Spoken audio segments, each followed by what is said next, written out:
Bonjour mes amis. Aujourd'hui, nous allons voir une nouvelle leçon de langue.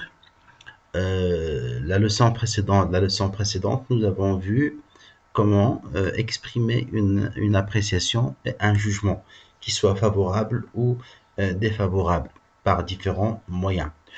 Aujourd'hui, nous allons voir une nouvelle leçon de langue et communication. Il s'agit de ce qu'on appelle la modalisation. La modalisation. Donc la modalisation, c'est un moyen qui sert à nuancer, à faire une petite distinction dans notre discours par rapport à ce que nous disons. Est-ce qu'on est sûr ou pas sûr de ce que nous disons? Les phrases, par exemple, elle a eu un accident et il se peut qu'elle ait eu un accident n'auront pas le même effet sur la personne qui entendra ces paroles. Quand je dis par exemple elle a eu un accident, ça montre que je suis sûr de l'information. Si je dis il se peut qu'elle ait eu un accident, là je ne suis pas sûr, j'avance une possibilité hein, avec le verbe pouvoir. Et donc dans la langue française, il y a beaucoup de moyens qui permettent d'exprimer cette modalisation. Alors, parmi ces moyens, il y a ce qu'on appelle les verbes de modalité. Verbe modal, un verbe modal, pouvoir, devoir, falloir, vouloir. D'accord? Donc ce sont des verbes qui montrent le degré de certitude de la personne qui parle. Est-ce qu'il est sûr, est-ce qu'elle est sûre ou pas sûre de ce qu'il dit? Donc il se peut qu'il soit malade. Avec le verbe pouvoir, j'avance une possibilité. C'est-à-dire que je ne suis pas sûr. Pourquoi il n'est pas venu? Peut-être, il se peut qu'il soit malade. Ou bien par l'emploi du conditionnel présent, comme vous voyez ici le verbe être au conditionnel présent. Il serait malade. Pourquoi il n'est pas venu? Il serait malade. Ça veut dire ce n'est pas sûr. Hein, celui qui parle n'est pas sûr de l'information qu'il dit. Ou bien par l'emploi du futur antérieur, qui a le même effet que le conditionnel présent, il aura été retenu. Le verbe ici, il aura été retenu, montre que celui qui parle n'est pas sûr. Ou bien par l'emploi de certains adverbes, ou bien ce qu'on appelle des locutions adverbiales, assurément, forcément, sans doute, bien sûr. Et là, ces modalités, on les appelle les modalités logiques.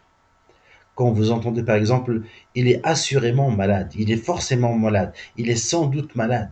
Bien sûr, il est malade, donc ça veut dire que c'est logique. Donc on les appelle des modalités logiques. Ou bien par l'emploi de certaines expressions, comme à ce qu'on dit. Donc si je vous dis par exemple, à ce qu'on dit, il n'y aura pas d'examen. Donc ça veut dire que je ne suis pas sûr, mais c'est ce que disent les gens. Hein. Ce n'est pas moi qui dis, mais ce sont les gens qui disent. Selon toute vraisemblance, sans aucun doute, ce sont aussi des modalités logiques. Vous pouvez aussi noter que il y a ce qu'on appelle les modalités appréciatives qui montrent aussi l'expression d'une appréciation, comme celle que nous avons vue hier. Et vous avez l'emploi de certains verbes d'opinion. Donc, comme penser, croire, assurer, je pense qu'il a été retenu. Je crois qu'il a été retenu. On peut aussi ajouter parmi ces expressions, dans le troisième, 1, 2, 3, 4, 5, dans la cinquième catégorie, on peut aussi ajouter peut-être, hein, sans doute, peut-être aussi. C'est une modalité aussi logique. Alors voilà, donc ce sont les différents moyens qui nous permettent d'exprimer la modalisation, euh, donc par des verbes de modalité pouvoir, devoir, falloir, vouloir, ou bien par les verbes conjugués au conditionnel présent ou au futur antérieur, par les adverbes, par certaines expressions et par aussi les verbes d'opinion, penser, croire, assurer. On va passer un petit exercice pour voir si vous avez bien retenu cette courte leçon. Euh, Vous devez relever les moyens de modalisation et identifier donc la modalité, c'est-à-dire qu'il faut montrer s'il s'agit d'une modalité appréciative ou bien d'une modalité logique. Dans la première phrase, je suis indigné par son comportement. Il est scandaleux. Je suis indigné.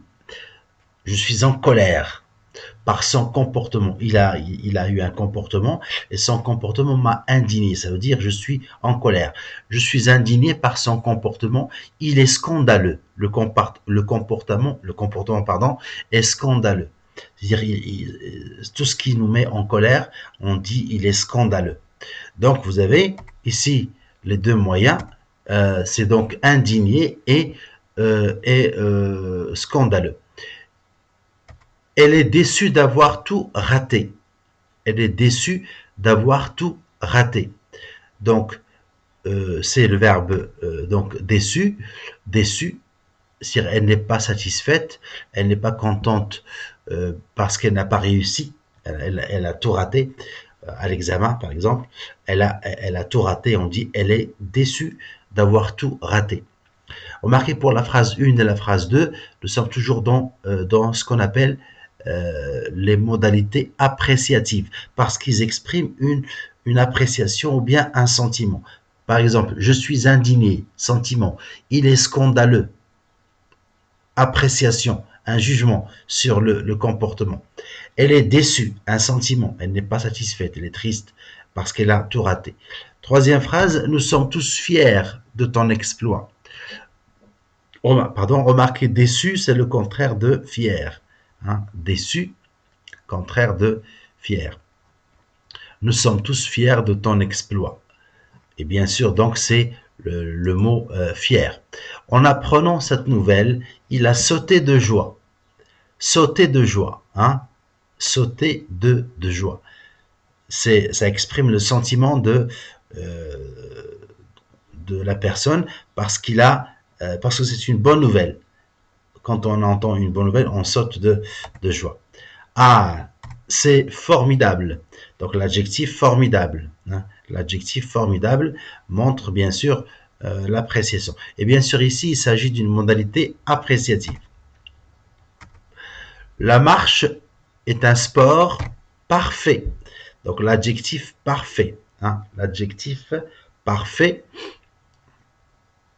exprime bien sûr donc une appréciation, un jugement sur la marche, le sport de la marche, qu'il est parfait. Il cherche partout. Il a probablement oublié ses clés. Probablement. Probablement. Donc remarquez donc la phrase 7, il ne s'agit pas d'une modalité appréciative, mais d'une modalité logique. Probablement, ça veut dire que il n'est pas sûr. Celui qui parle n'est pas sûr. Hein, probablement, ça veut dire peut-être. Et enfin, je suis certain que nous gagnerons. Je suis certain, je suis sûr que nous gagnerons. Eh bien, donc remarquez l'adjectif. Donc certain montre que celui qui parle est très sûr de ce qu'il dit. Bon, voilà, j'espère que vous avez retenu quelque chose dans cette leçon sur la modalisation qui permet d'exprimer notre degré de certitude ou d'incertitude par rapport à ce que nous disons, et aussi parfois donc par ce qu'on appelle les modalités logiques, ou bien par les modalités appréciatives qui expriment notre jugement et notre sentiment, notre appréciation par rapport à quelqu'un ou à quelque chose. Merci.